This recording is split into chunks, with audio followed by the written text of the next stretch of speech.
Selamat pagi sahabat Kristus yang setia. Mari kita mengawali perjalanan hidup kita hari ini dengan doa pagi bersama Bapak Fufinus Juniartono. Shalom, selamat pagi rekan-rekan sahabat Kristus yang setia dimanapun saat ini berada. Kita dipertemukan kembali lewat ibadah doa pagi hari ini. Apa kabar semuanya? Kiranya dalam kondisi apapun, sukacita dan damai sejahtera Kristus senantiasa menaungi kehidupan kita. Mengawali ibadah kita, marilah kita teduhkan diri kita. Kita satukan hati kita untuk menghadap Tuhan dalam doa. Mari kita berdoa.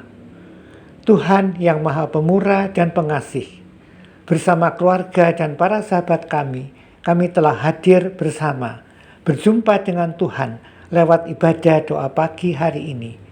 Kami bersyukur manakala kami mendapat kesempatan untuk bersekutu bersama Tuhan, di mana kami dapat berdoa, memuji nama Tuhan, dan merenungkan kebenaran firman-Mu. Kuduskan diri kami, urapi setiap kami, agar dalam mempergumulkan firman-Mu yang sebentar akan diberitakan, kuasa Roh Kudus menerangi pikiran dan hati kami, agar semua yang akan disampaikan nanti sungguh dapat kami resapi dan hayati dengan baik dan benar. Kiranya kami juga dapat memahami seluruh firman-Mu dengan sungguh-sungguh baik dan benar. Begitu juga bagi kami yang mendapat kepercayaan untuk menguraikan bagian dari firman-Mu itu. Kiranya Dikau mampukan kami untuk dapat melakukannya dengan benar dan penuh tanggung jawab. Kami serahkan seluruh rangkaian ibadah ini dari awal, pertengahan hingga akhirnya nanti ke dalam pimpinan tangan-Mu saja. Dalam nama Tuhan Yesus kami berdoa. Amin. Sebelum kita lanjutkan ibadah ini, marilah terlebih dahulu kita pujikan nama Tuhan dengan menyanyikan sebuah lagu dari NKB 199, Sudahkah yang terbaik ku berikan.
Tuhan harus ku sembah.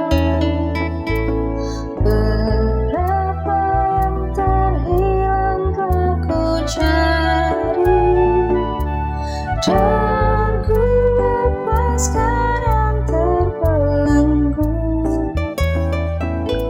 Sudahkah yang terbaik ku berikan kepada Yesus Tuhan.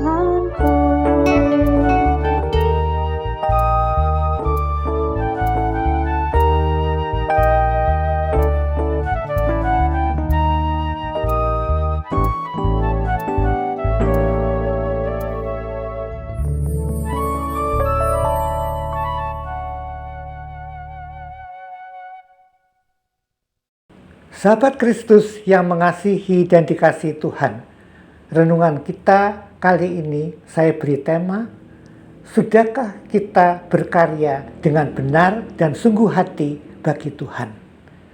Nats yang mendasarinya saya ambil dari Injil Matius pasal 25 ayat 37 hingga 40 yang mengatakan demikian. Maka orang-orang benar itu akan menjawab dia, katanya, Tuhan, bila manakah kami melihat engkau lapar dan memberi engkau makan atau haus dan memberi engkau minum? Bila manakah kami melihat engkau sebagai orang asing dan kami memberi engkau tumpangan atau telanjang dan kami memberi engkau pakaian? Bila manakah kami melihat engkau sakit atau dalam penjara dan kami mengunjungi engkau? Dan raja itu akan menjawab mereka, Aku berkata kepadamu, sesungguhnya segala sesuatu yang kamu lakukan untuk salah seorang dari saudaraku yang paling hina ini, kamu telah melakukannya untuk aku. Sampai sedemikian jauh pembacaan firman Tuhan, yang berbahagia adalah setiap orang yang mau mendengar firman Tuhan, menyimpan, memelihara, dan mempergumulkannya, dan bersedia melakukannya dalam kehidupannya setiap hari. Haleluya.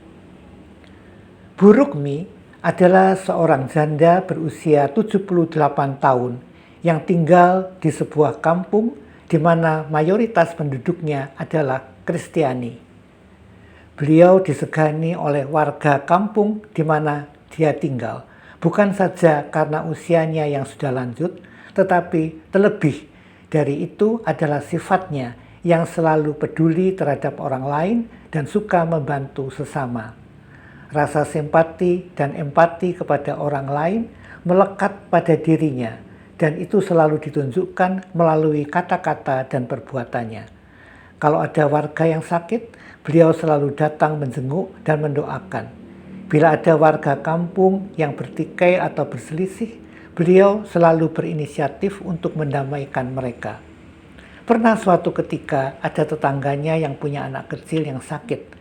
Beliau membuatkan bubur, mengantarkannya ke rumah keluarga tersebut, dan tak lupa mendoakan anaknya yang sakit itu. Beliau juga pada saat di gereja selalu aktif, datang pagi, menyapa jemaat, dan bila ada jemaat yang lama tidak hadir dalam kebaktian, beliau selalu menjenguk mereka dan memperhatikan mereka. Mulai dari anak-anak, orang tua, orang muda, semua orang menyukai Bu Rukmi karena kepribadiannya yang memancarkan kasih Kristus yang menjadi berkat bagi banyak orang.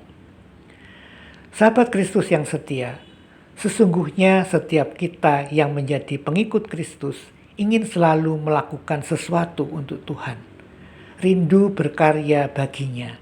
Tetapi bukankah tidak jarang dari kita merasa bingung dan bertanya-tanya, harus dalam wujud apa? Apakah hanya harus turut aktif dalam kegiatan gereja, menjadi penatua, pengurus komisi, panitia hari besar gerejawi, menjadi lektor, liturgos, penyambut tamu dan kolektan, pemandu pujian, pemain musik, dan lain-lain? Apakah bisa kita berkarya bagi Tuhan dengan dilakukan di luar tembok gereja? Jawabannya tentu bisa. Berkarya bagi Tuhan dapat dilakukan oleh setiap orang dengan melakukan pelayanan yang sederhana. Contohnya, menjadi pendengar yang baik bagi orang yang butuh curhat, mendengarkan dia dengan penuh empati, menangkap secara detail setiap keluh kesah mereka. Tugas ini dapat dilakukan oleh siapapun tanpa harus lebih dulu menjadi ahli dalam bidang counseling. Yang penting, bersediakah kita untuk memberikan dua telinga kita, mendengarkan tanpa interupsi, tanpa menggurui, yang pada intinya siap membukakan pintu hati kita bagi setiap orang, setiap saat, bagi mereka yang membutuhkan. Kita dapat meneladani apa yang dilakukan Yesus dalam pelayanannya. Di tengah-tengah kesibukan dan kelelahannya, Yesus masih terus memberikan perhatian dan kepeduliannya serta waktunya bagi orang-orang yang datang kepadanya. Sebagai orang-orang yang sudah ditebus dan diselamatkan dari hukuman dosa, sudahkah sepantasnya kita dengan penuh syukur berkarya bagi Tuhan, menjadi rekan sekerjanya, menjadi perpanjangan tangan Tuhan untuk berkarya baginya dan bersaksi baginya dan memuliakan namanya. Melayani, bersaksi, dan berkarya bagi Tuhan merupakan salah satu cara Tuhan untuk menyapa dan memberkati manusia. Tuhan ingin agar manusia aktif dalam pekerjaannya selama kita hidup. Lalu kapan kita harus mulai melayani Dia? Ketika kita masih anak-anak, remaja, dewasa, lansia? Jawabannya, sekarang. Saat kita sadar bahwa kita harus melakukan sesuatu bagi Tuhan, bukan menunggu datangnya hari esok. Kita tidak pernah tahu apakah esok kita masih punya kesempatan berkarya bagi Tuhan. Jangan menunggu sampai segala sesuatunya terlambat dan lalu kita menyesal. Tunggu apa lagi? Sahabat, sebelum kita melakukan sebuah karya pelayanan bagi Tuhan, baiklah setiap kita berefleksi diri, bertanya pada diri kita sendiri. Siapakah Tuhan kita? Siapakah yang kita layani? Untuk siapakah karya yang kita lakukan? Siapakah yang harus kita takuti dan taati dalam hidup ini? Apa dan siapa yang kita utamakan? Uang, karir, kekuasaan, kekayaan yang kita tuhankan? Siapakah yang paling kita suka dengar? Apakah kita lebih suka mendengar siaran-siaran dari televisi ketimbang mendengar kabar baik dari mimbar gereja? Sudahkah kita menghidupi firman Tuhan? Berkarya bagi Tuhan dimulai dari hati yang menghayati dan juga yang mengimani bagaimana Tuhan dalam keberadaannya dalam hidup kita. Hati yang sabar bahwa semua orang yang kita layani, kita harus melakukannya dengan karya yang benar, yang semuanya itu merupakan persembahan bagi Tuhan. Oleh karenanya, kita harus melakukan apa yang baik, yang benar, dan berkenan bagi Tuhan. Yang kita lakukan semuanya dengan ketulusan, kemurnian, kerendahan hati, dengan selalu memandang Tuhan. Sebagai pengikut Kristus, tentunya kita ingin mengikuti dan menjalankan keteladanan Kristus, sama seperti Kristus yang melakukan segala sesuatu dengan sepenuh hati dan menyelesaikan tugasnya dengan sempurna. Begitu juga hendaknya setiap kita sebagai pengikut Kristus melakukan hal yang sama. Melayani orang lain, terutama yang sangat membutuhkan, harus menjadi ciri khas dan jati diri para pengikut Kristus. Dengan melihat cara kita melakukan karyanya, Tuhan tahu apakah benar-benar dan sungguh-sungguh kita mengasihinya. Seberapa besar kerinduan kita untuk berkarya baginya. Renungan ini kami tutup dengan mengajak kita semua mengingat firman Tuhan dalam Kolose 3 ayat 23 yang mengatakan demikian. Apapun juga yang kamu perbuat, perbuatlah dengan segenap hatimu seperti untuk Tuhan dan bukan untuk manusia. Siapkah kita melakukannya? Tuhan Yesus memberkati kita semua. Amin.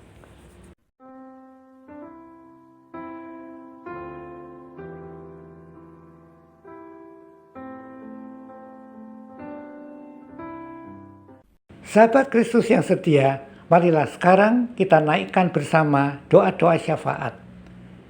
Dengan penuh syukur kami datang kepadamu ya Tuhan. Terima kasih untuk kesempatan yang indah, di mana kami dapat berelasi dengan Tuhan lewat ibadah doa pagi hari ini.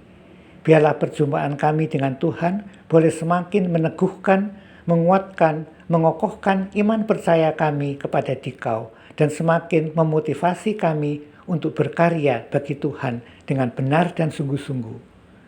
Kami mengingat seluruh umat Tuhan, para sahabat dan keluarga kami. Berkatilah mereka dengan kesehatan yang baik. Bukalah pintu rezeki untuk segala usaha pekerjaan mereka. Teguhkanlah relasi di antara mereka satu sama lain, agar mereka semakin bertumbuh dalam kasih kepada Tuhan dan sesama. Berilah mereka kerinduan untuk selalu mencari Tuhan, dalam doa, dalam beribadah, dalam membaca firman Tuhan, serta selalu rindu melayani dan bersaksi bagi Dikau. Juga selalu ingin mengikuti acara-acara pembinaan yang diadakan gereja. Ya Tuhan, kami juga ingin mendoakan kehidupan menggereja, agar kami semua selaku pelayan Tuhan selalu dikuatkan dalam mengemban tugas mengembalakan jemaat. Kami juga mengingat kehidupan berbangsa dan bernegara, kiranya kedamaian dan kesejahteraan dapat terwujud nyatakan di antara segenap masyarakat. Kami juga ingin mendoakan para korban bencana alam, kiranya dalam keadaan mereka yang terpuruk, segala permasalahan yang mereka alami dapat teratasi dan mereka bisa segera tertolong. Ya Tuhan, akhirnya kami mau serahkan seluruh kegiatan kami hari ini ke dalam pimpinan dan perlindungan Tuhan, agar semuanya berjalan aman dan lancar. Terima kasih Tuhan untuk semua yang boleh kami doakan. Terpujilah nama Tuhan kekal sampai selama-lamanya. Amin.